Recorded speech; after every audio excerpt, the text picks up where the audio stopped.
Deleganty. I'm Associate Professor of History in the Humanities and Social Sciences Department. And before introducing our guest, I want to just quickly thank the folks that are funding this event tonight with their generous support. So Dr. Calvin Hill and the Office of Inclusion and Community Engagement, as well as the Multicultural Fund, provided very generous financial assistance. So too did Dr. Becky Lartigue on behalf of the Honors Program, and Dr. Ann Wheeler in the Literature, Writing, and Journalism Department. So my colleagues in the Humanities and Social Sciences would like to thank everyone for that support. And with that said, it's my pleasure to introduce our speaker, Dr. Jim Downs. He's going to speak to us about his most recent book, Maladies of Empire, How Slavery, Colonialism, and War Transformed Medicine, which was published in 2021 by Harvard University Press. So Dr. Downs is the Gilder Lehrman National Endowment for the Humanities Chair of Civil War Era Studies and History at Gettysburg College. And currently, he's a fellow at the Hutchins Center for African and African American Research at Harvard. Since completing his PhD at Columbia University, Dr. Downs has published 3 books and edited 4 anthologies. His scholarship has unearthed forgotten or neglected histories of disease among newly freed slaves during and after the Civil War, of gay life in America during the 1970s, and, as we'll hear tonight, of how non-consenting subjects contributed to the origins of modern medicine. And I could go on at some length about the praise that Dr. Downs' work has garnered both inside and outside academia, but I want to just highlight 2 what I think are remarkable aspects of his work. The first is that from 2015 to 17, Dr. Downs was awarded an Andrew W. Mellon New Directions Fellowship, and that allowed him to return to graduate school at Harvard, where he trained in medical anthropology. For folks that complete a PhD, the idea of going back for more graduate studies is really, it's admirable that you did that. This is not a typical path for historians, certainly, and it's made him a truly interdisciplinary scholar, and one whose research matters far beyond just the field of history. And as evidence of this, I would encourage you to just, when you have a chance, look up the glowing review of Dr. Downs' most recent book in The Lancet, which is one of, if not the most important peer-reviewed medical journals in the world. They don't typically review history books. The second part of his work I'd like to highlight is he makes a concerted effort to share his scholarship with as wide an audience as possible and to highlight its relevance to ongoing social and political issues. His articles and essays have appeared in The Atlantic, The New Yorker, Slate, Vice, The New York Times, and The Washington Post, just to share a few. He's published op-eds on how our collective responses to the coronavirus or monkeypox are conditioned by history, and he's edited a volume on the history of voter suppression in America. So, I think to call his work deeply relevant is an understatement, and for that reason, we're very fortunate to have him with you tonight, so please join me in welcoming Dr. Jim Downs.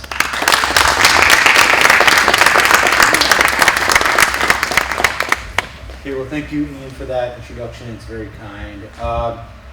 I'm super excited to be here. I'm super excited to see a packed house tonight, and I just want to sort of use this time to talk about my new book, Maladies of Empire, and how it's connected to the history of epidemiology. And so basically the thesis of the book is to sort of look at 3 major world events that happened between 1750 and 1850, the rise of the transatlantic slave trade, the expansion of the British Empire, and the Crimean War and the Civil War, and to take these 3 events, which are often read and studied in isolation, and to see how they actually can be studied together, and most importantly, what are the common themes between slavery, colonialism, and war. In essence, what I argue in the book is that in each of these individual major global phenomena, we see the grouping together of large populations of people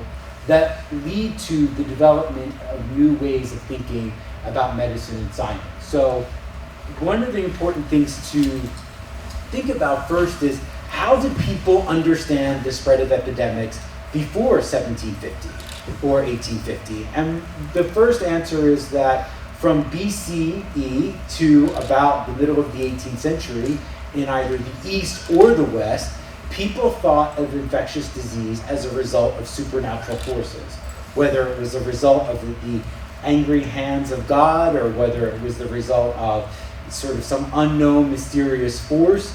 there wasn't a calculated, investigative way of understanding disease. They also thought about the spread of disease based on morality. So if in fact someone cheated on their wife and caught an STI, for example, they would have said, well, this was your punishment for doing it. Or if someone was sick in some other way, they thought it was God creating some kind of reckoning on their body. There was also, of course, supernatural forces that thought about the atmosphere as being a major cause of disease. So imagine the smell of rotten garbage or trash or pollution, and think about how you would get trash and how it would sort of emanate like a smell. And that smell would create like a poisonous vapor. And all of a sudden people got sick. So there was this understanding that there was something in the atmosphere that was causing people to get sick, and that was known as miasma theory. What happens in the 1750s, it's very interesting, it's the most interesting finding in my book, was the development of the field of chemistry. When I was in high school, I thought chemistry was just a field that was around since the beginning of time. I never thought, what was the actual history of chemistry? Chemistry and the experiments that chemists did used to be the sort of province of court jesters, that court jesters would be able to create various experiments that would entertain the royalty. By 1750, chemistry becomes part of the field of academia, and it becomes recognized as a bona fide field of academic study. The field of chemistry emerges as a bona fide field of academic study at the same time as the transatlantic slave trade. So one of the questions I have as a historian who's thinking about the history of Black people's health and of medical racism, along with the rise of science, is how are these two major transformations at work? And what I found in my research, and I'll now replay the thesis again, which is the rise of the transatlantic slave trade, the expansion of the British Empire, and the Crimean and the Civil War allow a burgeoning group of physicians to start to think about the spread of disease as it relates to population.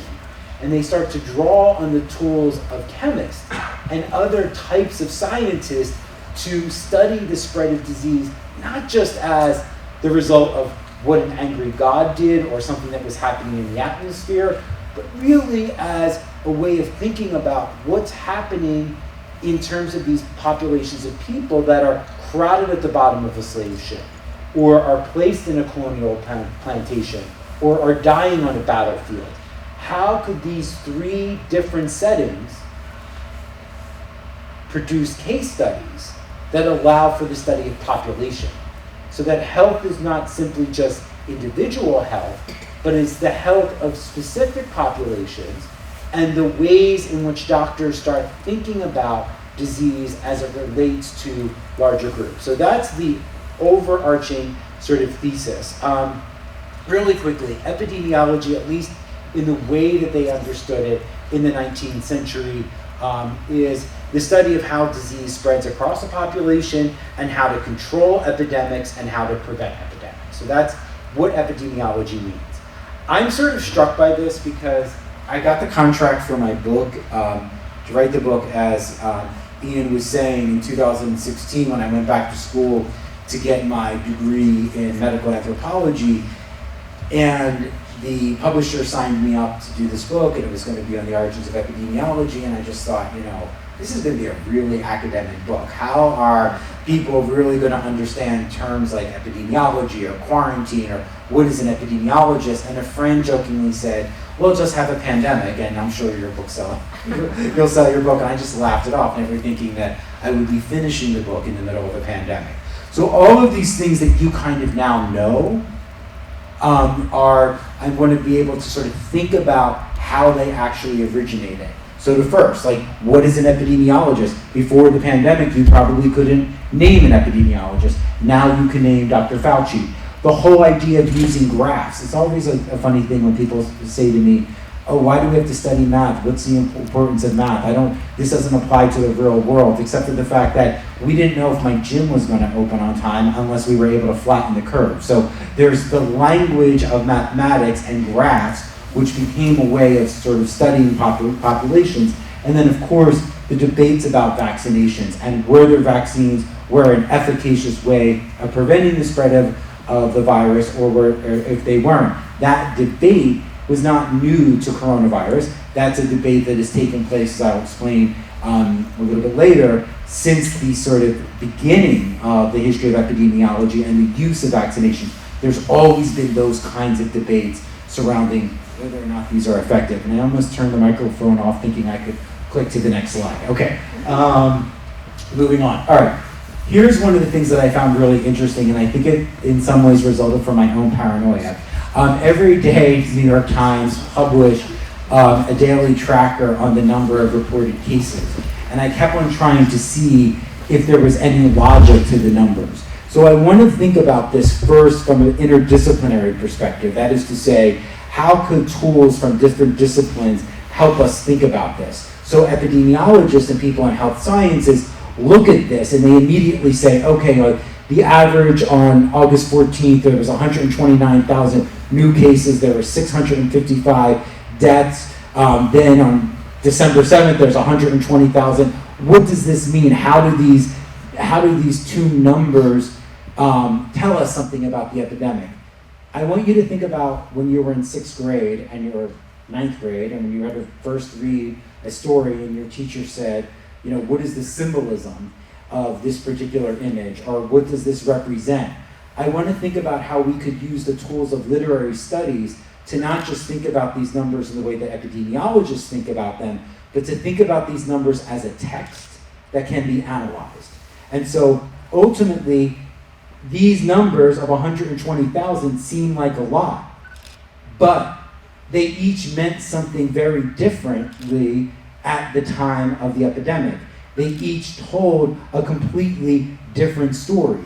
So by August 14th, this number, 129,000, proved that the vaccines were not efficacious. People were using the high rates of infections, this particular number, to say, there's a problem. By December, 6 months later, the debate around infection rates seemed to simmer down. And as a result, people were saying back to normal. If you remember, right before 2022, it's virtually the same number, but two completely different stories. So what I'm trying to get you, to inspire you, and especially for those of you thinking about health sciences or literary studies as a minor, is to say that there are ways that we need to think about how to read these numbers and to see them as particular symbols that tell different stories depending on what? Context. Context is key to both historians, context is key to literary people, literary scholars, context is key to epidemiologists. So when you see these numbers, what are the kinds of stories that they tell you? And why is it so important to have a liberal arts background? Because you're not just going to be a biostatistician who's going to be crunching the numbers, but you as an informed citizen need to think about how are the numbers telling a particular kind of story, and how are those numbers, the same numbers, oftentimes telling two very different stories. So I just want to point that out because I want to show you there's a kind of relevance and an application to how this field developed. And I also want you to think about what I said in the very early part of the lecture is, why do numbers matter, and how do numbers become a clear metric in epidemiology? And so this is really important to think about how the field of epidemiology originally begins. And so the original story of epidemiology begins with a guy by the name of Jon Snow, not to be confused with Jon Snow of Game of Thrones fame. And Jon Snow was an anesthesiologist. He first gave anesthesia to Queen Victoria during childbirth. He becomes like a huge success in England. And in the mid to late 1840s, a cholera outbreak explodes in a poor section in London. And most doctors at the time thought about cholera spreading as a result of miasma theory, which meant that there must be some kind of vapor in the atmosphere that's spreading around and making people sick. But John Snow said that that can't be true. Because when he went into a poor neighborhood, he walked up to this house and he said, everyone's infected. But in the house right next door, only 2 people were infected. In the house right next door, no one was infected. And the house right here, 3 people were infected. If in fact cholera was in the atmosphere, why wouldn't it have infected the entire block? Why did it skip over some people and not others? So he begins this major effort to investigate how cholera was actually spreading. So he begins interviewing people. Now this might seem obvious to you today after coming out of COVID, that you would want to talk to patients, find out their symptoms, contact trace, gather as much data as you possibly could in order to learn it. But this idea of investigation was relatively new at this time. So Snow begins this process of interviewing people. He also begins to sort of use the interviews to gather information, and ultimately I'm shortening the story a lot because he eventually traces it to the water pump. And the reason why is he, as someone who studied anesthesia, thought if in fact cholera was in the atmosphere, when he performed a post-mortem evaluation on the body, he would see traces of cholera in the lungs. But the lungs were not complicated. The lungs were clean. What he noticed was there was a problem in the GI tract. And so he then, through investigative deductive reasoning, argued that in some way cholera was spreading through the water pump. This was at a time before people thought about germs. So it's before the rise of or discovery of what we would call microbiology or germ theory. So we all know if I touch this surface and then touch my mouth, you would all be grossed out because you would think there's germs on this. But in the 1850s, they couldn't see germs, so they didn't know that. So if they couldn't see or understand germs on surfaces, they didn't understand that the water could be causing germs. So John Snow becomes a major pioneer in the history of epidemiology because he puts forward a theory that this cholera is not spreading at the atmosphere. It obviously must be spreading by the water. And so for decades, he becomes lauded as this key figure in the development of epidemiology.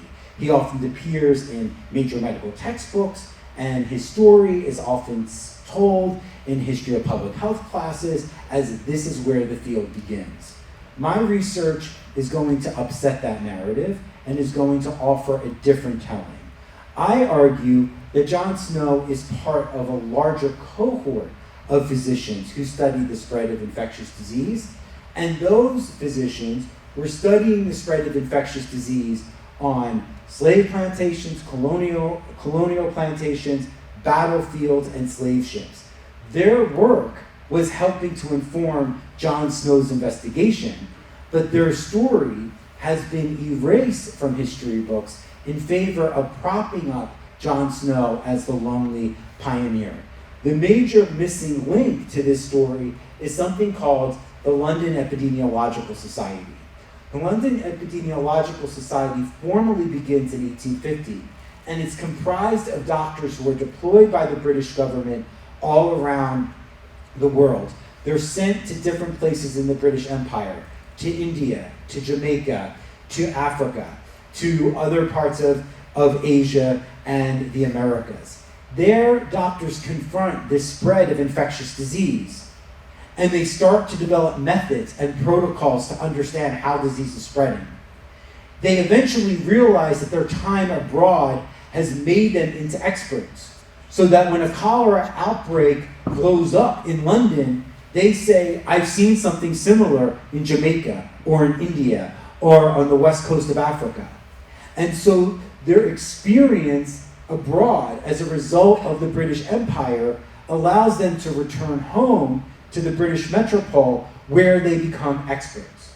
And they come together in order to share this information. And so what many people have overlooked is that John Snow was rubbing shoulders with doctors who had initiated investigations in other parts of the world. That his efforts to go into a poor section in London and start knocking on doors and investigating why did it skip over from this house to this house was not just his brainchild, was not just his idea, but he was following in the footsteps of colonial doctors who had similar practice. So, how can I prove that point? Let's go to Cape Verde. Cape Verde is right off the coast of West Africa. It's a small collection of islands. In 1846, a British vessel known as the Eclair was deployed to Sierra Leone, right here, to look for any evidence of the illegal slave trade. So at the time, slavery had been outlawed by the British Empire, but people were still buying and selling enslaved Africans all throughout Sierra Leone. The British government deploys a vessel, promises these guys on the ship, it's all men, if you go and find any evidence of the illegal slave trade, please capture these people and bring them back. And they were promised a huge reward if they would do that.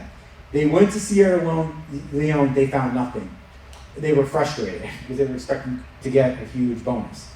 When they were on their way back, they stopped in Cape Verde, which is a Portuguese colony, but they're still, it's under Portuguese colonial control, but it's still made up of, there's still interactions with the British.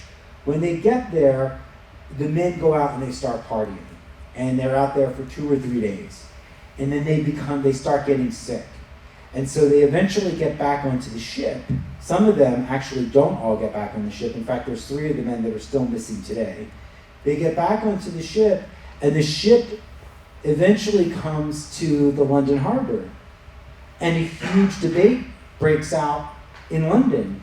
And they said, we shouldn't allow these men to come onto the ship because whatever fever or illness they have, they're going to spread it to everyone here.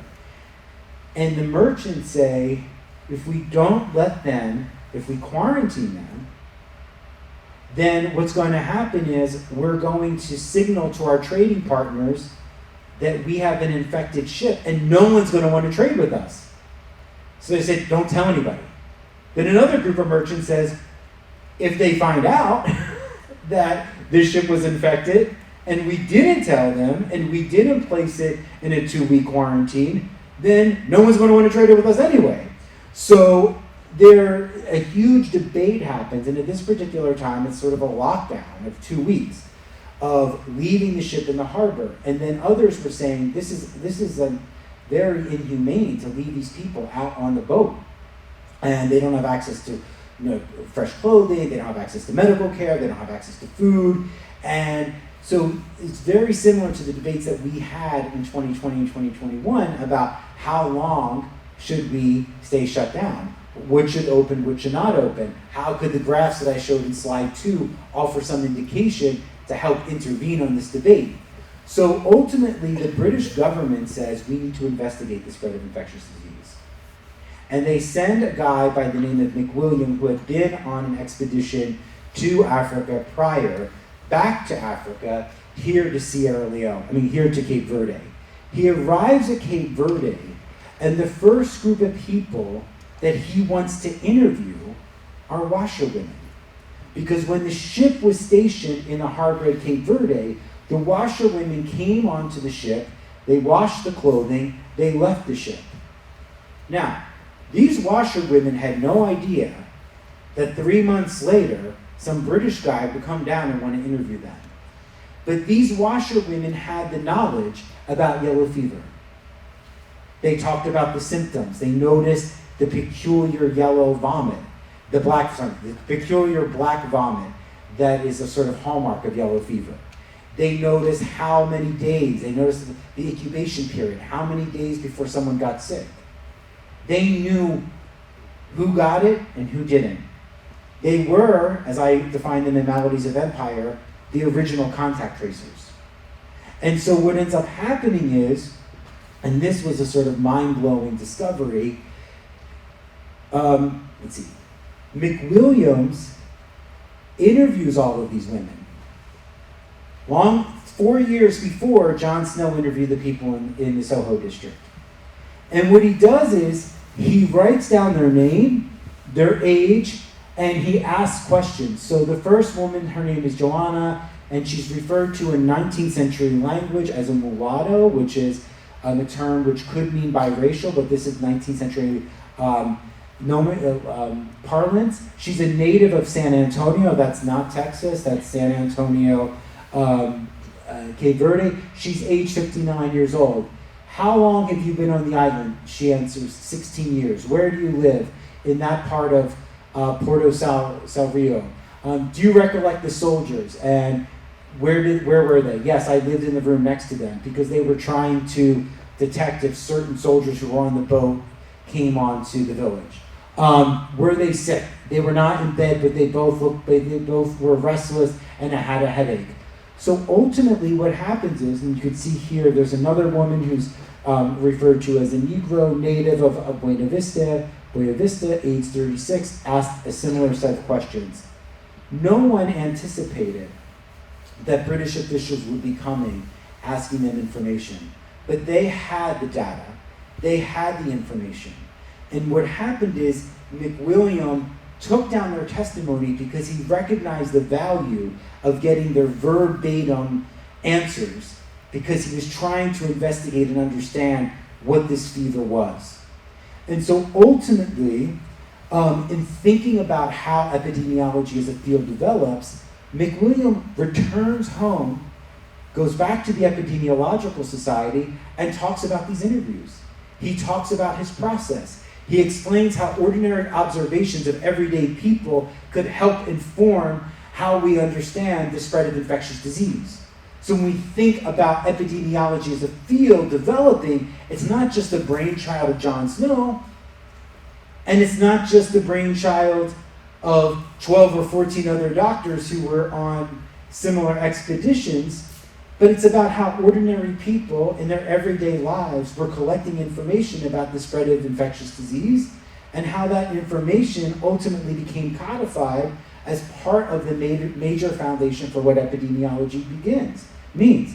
Now, here's a couple of other things I want to say. I want to go back to interdisciplinary studies because that's a very important part of this college's mission. It's a very important part of my own mission as a scholar.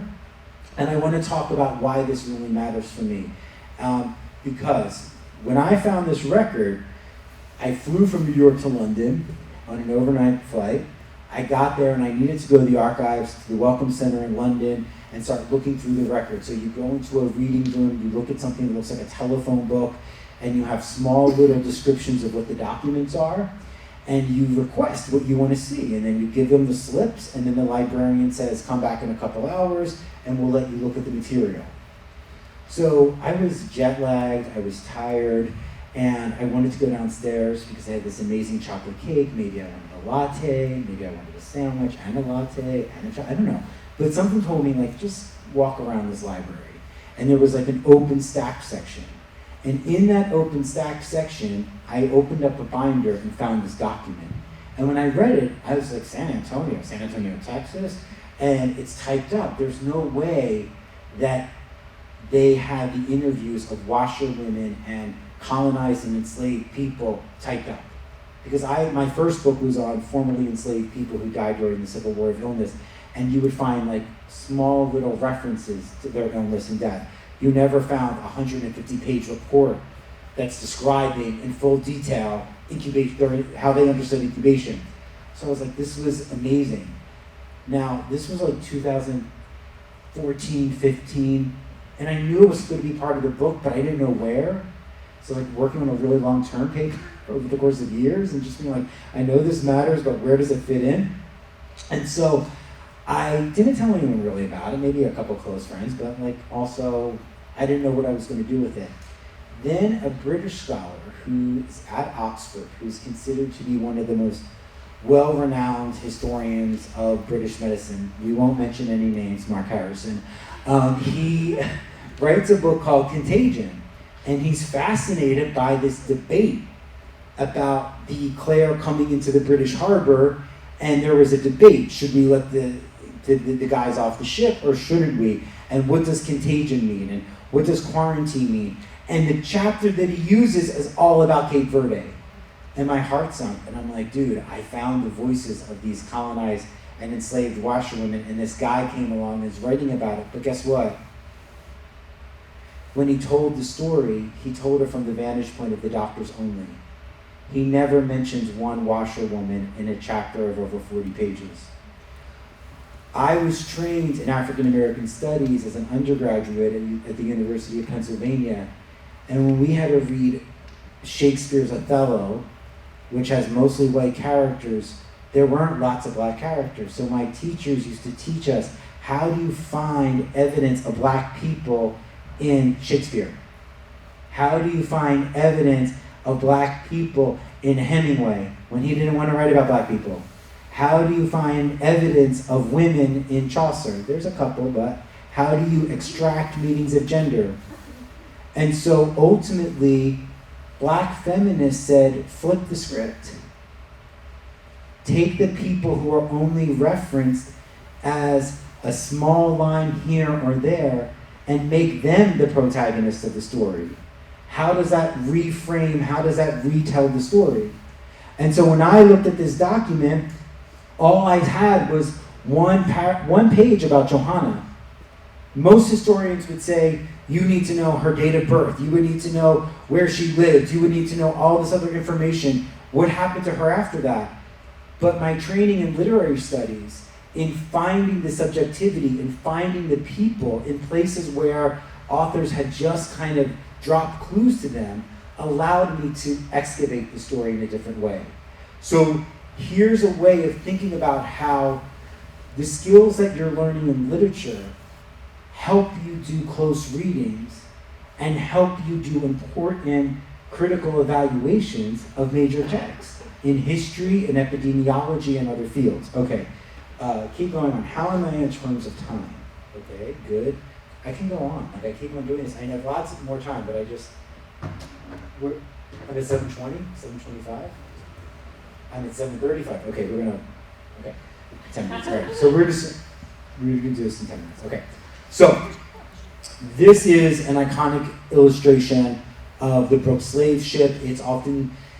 It appears in history textbooks to show the history of abolition, because one, it was created in large part by British abolitionists to show the British public and British lawmakers the barbaric, violent conditions enslaved Africans were placed in their brutal transport from Africa to America. And so ultimately we see the people crowded at the bottom of the slave ships here. This is a well-known story, this is a well-known fact, but this was also a really important moment in the history of chemistry and the history of ventilation. Prior to the story of the slave ship, there wasn't really a clear understanding about how air changed its quality. Now, since Aristotle, humans knew, you needed air to survive. But how did air change its quality? So the rise of chemistry leads 3 chemists in Germany, France, and England to go into laboratories and to develop a trough. It's a device where they capture the air and they see the air actually changing into another element. And so this was a scientific experiment that proved the existence of oxygen. European scientists debated who was the first. Was it Lavoisier? Was it Joseph Priestley? Who was the first to actually see oxygen? We knew we needed air, but what was oxygen? This major scientific innovation unfolds at the same time as the transatlantic slave trade. And so the slave ship becomes the experiment, the actual model, the case study that proves what happens to air when it changes its quality and what is the effect on human life. The European scientists were just measuring air changing its quality in laboratories. They saw that the crowding together of people at the bottom of this ship changed the quality of air and led to inordinate morbidity and mortality. lots of death, and lots of suffering. And so, in many respects, when I first came across this, I thought, there's no way that the slave trade actually provided the major case study to prove the existence of oxygen. This must just be one or two sort of facts. People have to know this. It could just be a one-off. But actually, as I dug further into the book and further into the 18th century books, I discovered something really important. Stephen Hales, who is known to be a clergyman, but also a chemist, invents the ventilator. And the ventilator is a mechanically run device that promotes circulation. So it's just like a big major wheel in order to create circulation in a space in order for people to breathe better. In order to prove that this device that he created, called the ventilator, works, he has them installed on slave ships. And on these slave ships, what you begin to sort of see, if you don't know the history of the transatlantic slave trade, it's pretty brutal. Many enslaved Africans, tens of millions, die in the transport from Africa to the New World. And part of this is because of the fact that they can't investigate and they don't understand what's causing the spread of disease. And there's outbreaks of scurvy as a result of malnutrition, but there's also suffocation. He implements these ventilators onto the ships, and guess what? The ship captains begin writing back about the benefit. Hales, an account of the great benefit of ventilations in many instances in preserving the health and lives of people in slave and other transports, 1755. The creation of ventilators, the understanding of oxygen, can be traced to the transatlantic slave trade. Oftentimes my colleagues will say, oh, Black history is important, and they kind of give a nod, and maybe they're going to do something in February for Black History Month, or they think they know something because they talk about Martin Luther King or Rosa Parks, and then they think the field of chemistry is separated from Black history, unless you can find a Black inventor. And my argument is always, do you understand that the very notion of oxygen, one of the key elements in the periodic table, is tied to the transatlantic slave trade? So that the field of chemistry does not get away from thinking that it's not connected to the enslavement and violence committed against enslaved Africans. It's actually to say, what are the roots of chemistry? What are the roots of these natural sciences? And how did these major transformations, like colonialism, like slavery, like war, create captive populations that allowed scientific ideas to develop and grow? I just want to read one of these examples because I think it's really important. One of the, he gets different people write back to him, different captains, and he says, I was informed that in a Liverpool ship, and Liverpool is one of the major outlets for the transatlantic slave trade in England, which had ventilators, not one of the 800 slaves died, he writes, except only a child born in the voyage. He further added, in several other slave ships without ventilators, there died 30, 40, 50, or 60 in a ship. Hales also included a letter from a French doctor in his 1758 treatise, who claimed that ventilators on ships decreased the mortality rate from 1/4 to those valuable cargoes in a long passage from Africa to the French plantations. There's also examples, I'm trying to get it up on the screen, but I won't be able to right now, of enslaved Africans telling the captain that they felt relieved when the ventilators were actually working. So that Hales also then quotes enslaved Africans who then provide an endorsement for the use of ventilators. Now, this can sound like a very sanguine history, which is a great SAT word, which I'm just testing you in the last 2 minutes, for an optimistic history. This is not to say, because I'll sometimes get this question, what are you trying to say? Slavery is good or wrong? I'm trying to say, how did slavery not only lead to economic development, which we can sort of think about and understand, cotton and other crops grew that allowed the national economy to develop, but we can also think about how slavery created truly peculiar circumstances that forced doctors into new realities, social realities, to understand the spread of infectious disease. And they started to learn how disease spread among groups of people because slavery created a built environment that enabled them to do that. Colonialism also did that in the Caribbean, which I explore further in the book, and in India. Ultimately, what you have is, and you'll think about this maybe a little bit more, you could say, well, Downs, there was probably a 15th century doctor in Italy who was studying population in a village, or a doctor in China in the 10th century who was trying to understand how plague spread. And that's absolutely true. But what I think about a lot is, how did the military or the government create a bureaucracy that actually helped to facilitate the development of networks that allow doctors to talk to each other? So a doctor in 10th century China or in 15th century France may not know other doctors, or would have limited interactions. The military and the government provided a bird's eye view of a particular region. They had the power to walk into a community in Cape Verde and force these washerwomen to talk. Through the violence of colonial occupation, these people had no choice but to answer their questions.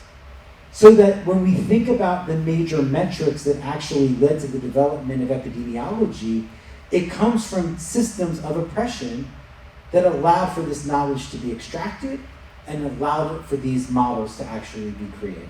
Thank you.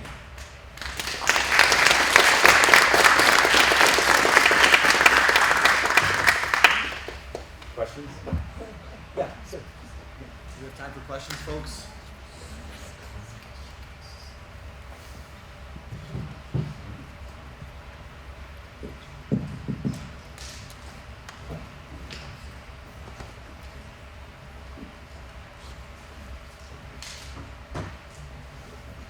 Thank you very much for the talk. First of all, I was the person whose phone was spontaneously talking, so sorry for that. I wasn't even here. Thank you. I come from a literary studies background, so I deeply appreciated, I think, how convincingly you show how literary and historical methods can enrich the more scientific approach. I'm wondering, what about the other way around? I'm wondering, going forward as a historian, how has your experience with epidemiology going to shape your methodology in history? Yeah, that's a good question. I think part of it was part of it was sort of what Ian was saying about going back to graduate school and getting a degree in medical anthropology and global health. And it was, in many ways, seeing how ordinary people's rituals, understandings, and beliefs that they recognize as central to how they understand disease matter, and to sort of include those into epidemiology and include those into history, as opposed to sort of dismissing them as sort of superstition. I think that's one of the things. But the other part of it is too, and this is why I think the history is kind of a cool discipline too, and literature is an important and cool discipline as well, is that a lot of things are becoming so interdisciplinary. I think that like 30 or 40 years ago, historians may have been much more in a particular box, or literary people may have been much more in a particular box, but I think there's much more kind of interdisciplinarity that's happening. And what I'm still thinking about is the kind of information, the kind of text that epidemiologists are using to make knowledge visible. So, listen, when monkeypox broke out this past summer, we had all thought we advanced and we had moved on, and yet the biggest threat to monkeypox was the fact that people were afraid to talk about men who had sex with men and their sex lives, because they were afraid that it was going to promote stigma. And so what is stigma? But that's about representation. It's about all of these different things that we know from literary studies. And there was still, there was a fear of not being able to sort of talk about the fact that the virus was spreading among men who had sex with men. It wasn't going to spread to second graders. It was spreading in very particular ways. And so that kind of narrative was actually more dangerous than I thought the virus was. Because what happened is the public health department created a 40-page, really important 40-page brochure that showed what the symptoms of monkeypox look like, and not to confuse it with either syphilis or early stages of herpes. And they sent it to every doctor in every major hospital. That was a waste. They should have concentrated it on the doctors in the areas where there were mostly men who had sex with men, because those guys were still walking into ERs 3-4 weeks into it, and they were getting misdiagnosed as having herpes, and meanwhile they were spreading MPX. So there's something to be said about the stories that we tell, and then the stories that individual people tell. And in that particular case, we ended up learning so much about monkeypox from patients using Twitter, and using photos on Twitter, and talking about incubation and talking about other things. So again, all of these same patterns unfolded. I hope that answered your question. Yeah. Thank you. Oh, okay.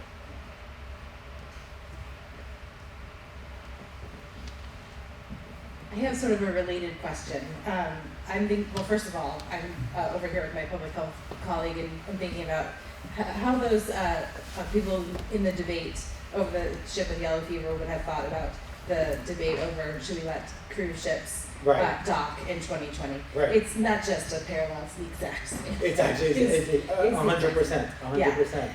Yeah. So I'm thinking to compare to like a recent example, like the HeLa cells, and how those were extracted, and all of the major medical discoveries that have come from HeLa cells. I'm thinking about how we translate this kind of work into, like, what do we do? What does an epidemiologist do with this understanding that oxygen and the importance of air quality comes from slave ships? Right. So the HeLa cell is basically a poor black woman walks into Johns Hopkins, and she goes in for cancer treatment. They extract certain cells.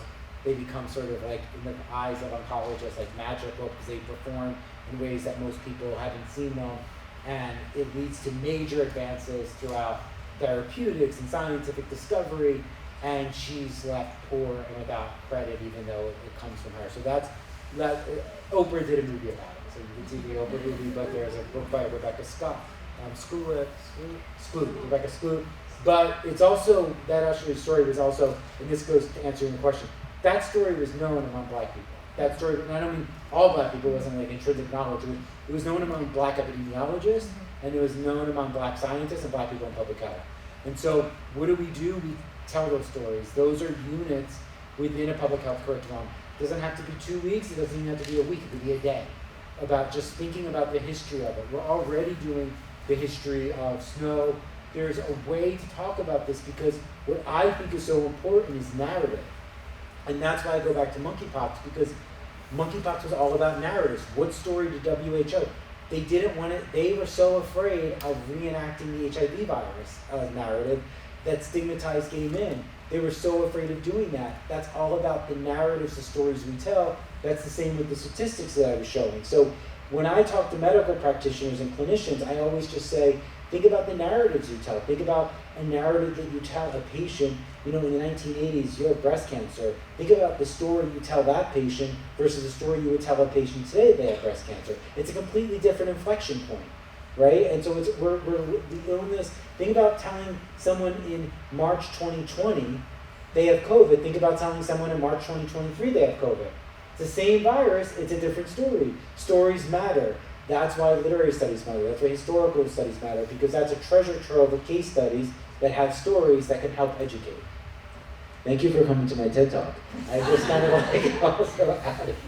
It's like, really, I was on my soapbox, but I guess that's why you brought me.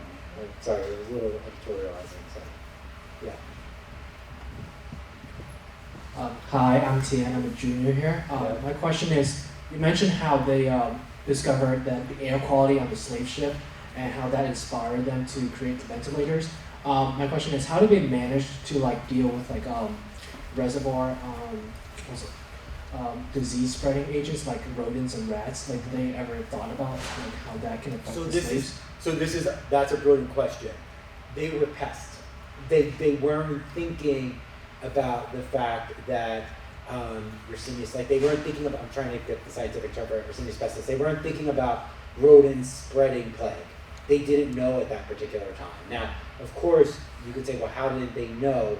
Because the stories that they told themselves were that, you know, disease came from God or environment. They thought like Africa was a diseased place.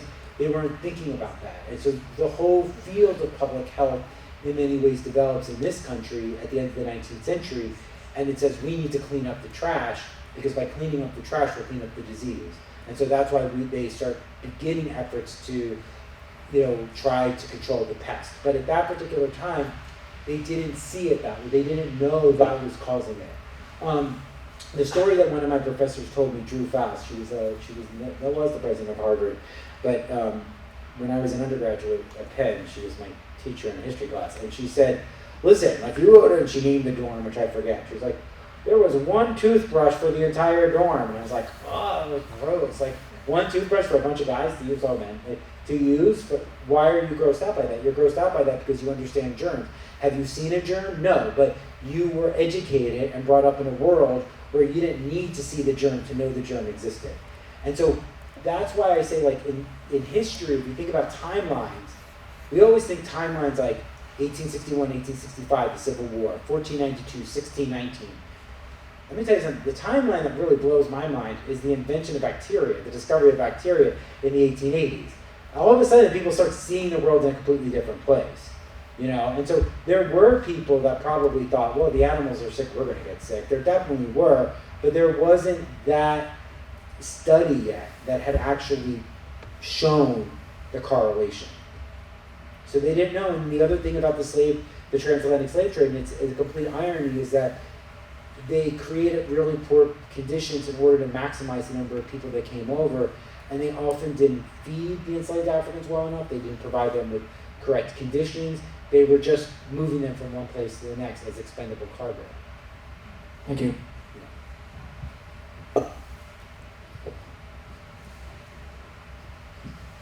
Hello, I'm Ellis. I'm a senior here. So you talked a lot about how like the history of colonialism plays into our understanding of the spread of disease and stuff. And my question is, with our knowledge that your postal code in the U.S., for example, is a very good indicator of health Right. and life expectancy, how do you think we could use knowledge of, example, the disease of slave ships being spread to understand and kind of move forward towards like racial justice in our Right. country? Yeah, so I feel like your public health professors are really like clamoring over here. They're like, yes, okay. So, props. Okay, so here's the thing. There is always this textbook answer that, of course, depending on your zip code, depending on your access, depending on your socioeconomic capabilities, status, that's going to affect illness. But again, when COVID broke out, I saw a completely different narrative happen. All of a sudden, we created a new story. We created a brand new category. What was that category called? Essential workers. Who are the essential workers? Mostly brown and black people working in grocery stores, doing DoorDash, working in all these places. And then all of a sudden, we called these people essential workers. And I was living in New York at the time. And we said, everything's closed except the grocery store, or the Rite Aid, or DoorDash. And who are those people working there on those places? Brown and black people. And then by May of 2020, they start saying, why are the number of brown and black people getting COVID more than any other group? Is it innate physiology? No, it's because they have the highest rate of exposure.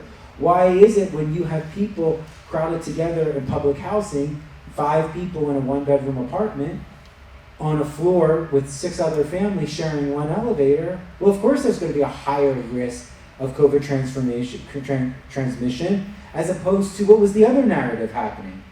Middle class people, upper class people saying, Great time to spend time with my family, baking banana bread, turning my garage into a fitness center. Like it was a vacation for most wealthy people. But for most poor people, the early days of COVID weren't. Look at all of even, when we talk about white working class people who are construction workers or who have manual labor jobs or you're a plumber, told they can't come in your house any longer. Right? So there was an economic component to it.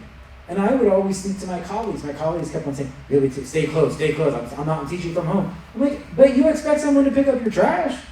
Like, I don't mind coming in and wear a mask. I'm going to do it. I taught in person when we could. You expect, I'm so good, I'm isolating. And we just do DoorDash. I'm like, you don't get the contradiction here? Like, you just do DoorDash? Like, do you expect someone at the restaurant to wash the pan and pot that cooked your food? You expect someone to bring it? Like, we know social inequity around class, yet when COVID happened, it was like we didn't know it any longer. And we didn't know the privilege it was to stay at home. And other people, they didn't understand, like, if you're talking to a firefighter, every day they're putting their life in danger. So their idea of risk from COVID versus, someone who's an accountant that's working in an office that can do it now from the computer and still get direct deposit every 2 weeks, those are two different things. So what are the stories, what are the narratives that we're telling? And I think COVID showed us that, like, we know a lot, but we fell back on a lot of really terrible misconceptions. And that can continue with schools and education and so forth too. I mean, like, that was another, anyway, I'm sorry. It's like, I really love the history. I don't know if I could do, like, the whole editorial thing, but Ian, you did say I'd like to engage with it. I've published in all of this. So anyway, I've actually published. It's been vetted. Like, I have articles in the Atlantic about monkeypox, I have articles about COVID. This is not just like, hey, he's just taking a swing while he's up there while he can. Like, I've done this. Okay, so go ahead. Yeah. Yes, in the back. I'm just wondering about the stories that you found. If any of them you came upon healers that were black and that had had some success, outside of the ships in addressing the yellow fever. Because in my own experience studies, I read about the yellow fever epidemics in Philadelphia, and that there was a belief among the illustrious doctors that the black population was immune to the yellow fever, and therefore they could be essential workers and not get ill, and so they would rely on them. But although they actually had a lower rate of illness for a while, and the reason for that was that these doctors were from the Caribbean. They were doctoring men, black men, who were from the Caribbean, and they had encountered this, and although they didn't have germ theory, they understood it in a different set of ideas, like Priestley understood dephlogisticated air differently than Lavoisier did. But there was an understanding there, and they used bark and wine. And so we understand today that vinegar, is something that you could use to prevent mosquitoes from biting you. So their bark and wine treatments, which were so much more mild and were sometimes effective without understanding that they were killing some infestation, were curative. So this is another context. I'm wondering if it would take upon other contexts other than the tragic, enslaved and washroom context of blacks that were important in the history. Right. So it's a great question, and so I'm just going to say a couple of things. Right. So the first thing is, it's that question about black healing is a central research area for lots of people who are doing that work right now. So there's a historian at the University of Chicago named Mary Hicks, and she's got a great article about Africans who came over on slave ships and went to Brazil and became barbers, and then had this new cosmology of health that helped to get adopted by the Portuguese of Brazil. There's work by Charles Fett on slave plantations here in the US, and how healing practices among black midwives, black grannies as they were called, helped to contribute to a whole new pharmacopoeia of healing and therapeutics. What I saw, what I was trying to do here was to say, like, in real time, these doctors were actually extracting the knowledge from these washerwomen, and that these washerwomen's theories and ideas eventually became codified as part of epidemiology, and they're like the missing link. There's a couple stories I found. One was here in Boston. You had Osmisius, who was the first person who tells Cotton Mather about smallpox vaccination, and says, if someone who has smallpox, what you do is you grab a knife, a lancet, you cut off the scab, you take the odorless fluid, and you basically cut someone else's arm, and you inject that odorless fluid into the other person's arm, and then they develop a mild version of smallpox, and then you can clear it. So that was that's in the book. But the one case that I really love is a case, it's about colonialism in Jamaica, is that when the slave ship arrives to to Antigua, the people on the ship are all malnourished and they're suffering from scurvy. A black woman comes onto the ship, and I don't know if she's free or enslaved, and she starts giving everyone citrus fruit. And so they start eating the citrus fruit, and then all of a sudden their symptoms are relieved by the time they get to Jamaica a few hours later. The point is that particular case study, the doctor takes her knowledge, runs back to Scotland, to Edinburgh, tells this professor, hey, listen, I got this brand new, I can prove James Lynn's theory on scurvy and blah, blah, blah. It is the citrus fruit, it's sucking the juices directly from it. And this professor says, forget it, I'm not publishing it.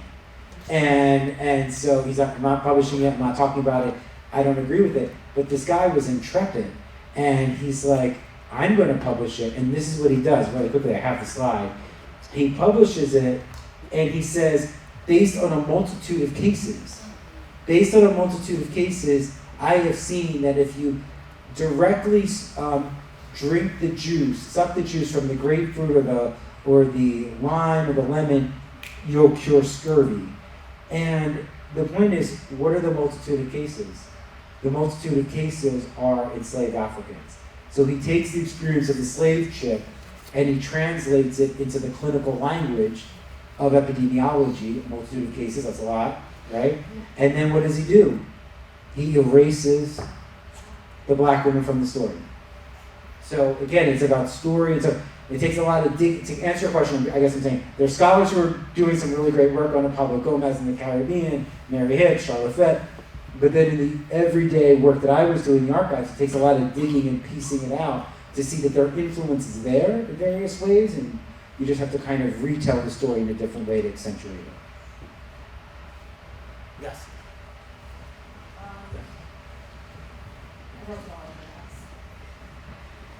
Thank you very much for your presentation. I've actually done some research with Professor Harvey on the history of like gynecology and the role that African American enslaved women played in like the whole development of that field. But I'm also going into public health for grad school, and one question that I had was, how do you navigate the role that race and particularly the role that black people played in just like epidemiology and medicine, and try to include that in research and try to understand how that affects the statistics of like disease prevalence.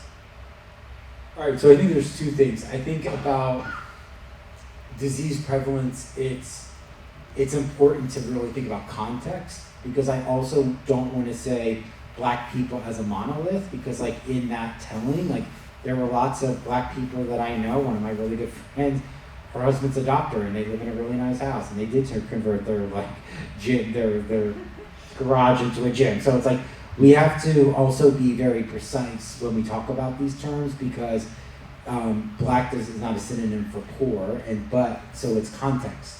And so what is the context of black people in this high rates of disease? Who, how, when, and where? So asking really important questions about that. The second piece that I'm thinking of, especially in terms of the earlier part of gynecology, which is basically what she's referring to is there's a guy by the name of J. Marion Sims who performs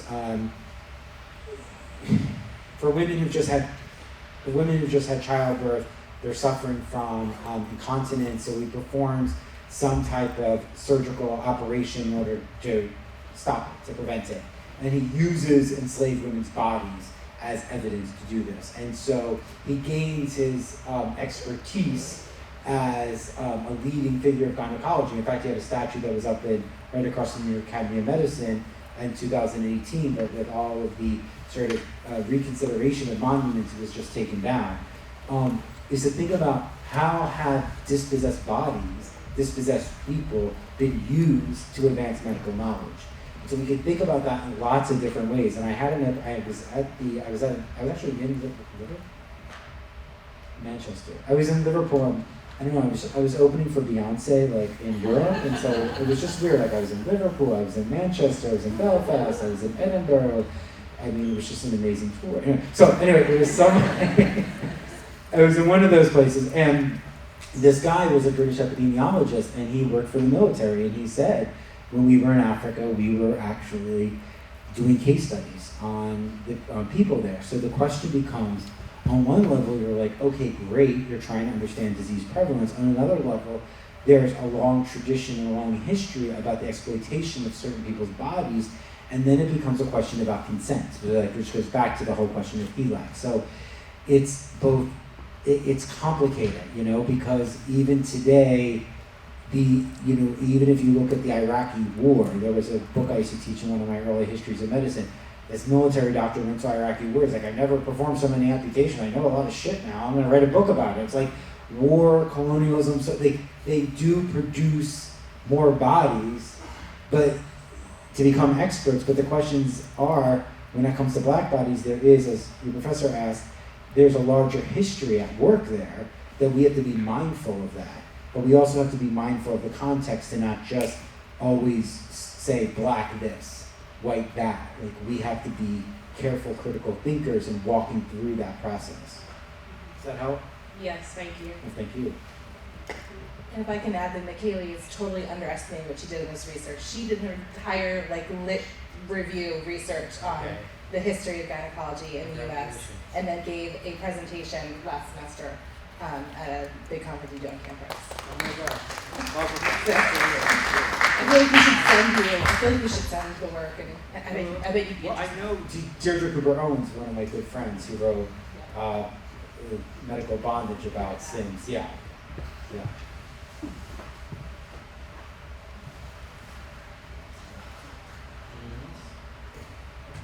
We're just past 8 o'clock, and it's a sign of a wonderful talk when we can keep asking questions, but we want to thank everyone for coming out tonight, and most of all thank Dr. Downs for the good evening.